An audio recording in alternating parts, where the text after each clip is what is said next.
ఛత్తీస్గఢ్లో మరో ఎదురుకాల్పులు చోటు చేసుకున్నాయి. యాంటీ మావోయిస్ట్ యూనిట్కు ఎదురుదెబ్బ తగిలింది. కాల్పుల్లో elite Hawk Force inspector Ashish Sharma మృతి చెందారు. మధ్యప్రదేశ్, ఛత్తీస్గఢ్, మహారాష్ట్ర ట్రైసెక్షన్లో సమీపంలో మావోయిస్టులతో భీకర ఎన్కౌంటర్ జరిగింది. 2 సార్లు శౌర్య పథకాన్ని సాధించారు ఆశిష్ శర్మ. దానికి సంబంధించిన బ్రేకింగ్ న్యూస్ చూస్తున్నారు. కొద్దిసేపటి క్రితం ఈ ఘటన చోటు చేసుకుంది. మరి ముఖ్యంగా ఇటు మధ్యప్రదేశ్ రాష్ట్రానికి చెందిన elite Hawk Force inspector Ashish Sharma మావోయిస్టులతో జరిగిన ఎదురుకాల్పులు వీరమరణం పొందారు. మధ్యప్రదేశ్, ఛత్తీస్గఢ్, మహారాష్ట్ర బార్డర్లోని దట్టమైన అటవీ ప్రాంతం ఉంది. ముఖ్యంగా ఛత్తీస్గఢ్లోని రాజ్నందగావ్ జిల్లాలో డోంగర్గఢ్ సమీపంలో ఈ ఘటన జరిగింది. మావోయిస్టులతో జరిగిన భీకర కాల్పుల్లో ఇన్స్పెక్టర్ ఆశిష్ శర్మకు తీవ్రమైన బుల్లెట్ గాయాలయ్యాయి.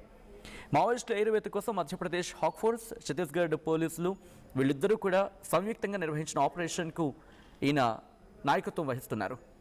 గాయాల పాలైన ఆశిష్ శర్మను వెంటనే హాస్పిటల్కి తరలించినప్పటికీ చికిత్స పొందుతూ ఆయన మరణించినట్లు అధికారులు చెప్పుకొచ్చారు. ఆశిష్ శర్మ ఒక ధైర్యవంతులైన అధికారి. ఆయన గతంలో నక్సల్స్ వ్యతిరేక ఆపరేషన్స్లో అసాధారణమైన ధైర్యం కనబరిచారు. సో ఈ క్రమంలోనే ఆయనకి 2 గ్యాలంటరీ మెడల్స్ కూడా లభించాయంటూ కూడా అక్కడ అధికారులు చెప్తూ ఉంటారు. మధ్యప్రదేశ్ ముఖ్యమంత్రి మోహన్ యాదవ్ ఆయన మృతి పట్ల సంతాపాన్ని వ్యక్తం చేశారు. ఆయనకు పూర్తిగా రాష్ట్ర గౌరవాలతో అంత్యక్రియ నిర్వహిస్తామంటూ కూడా చెప్పుకొచ్చారు.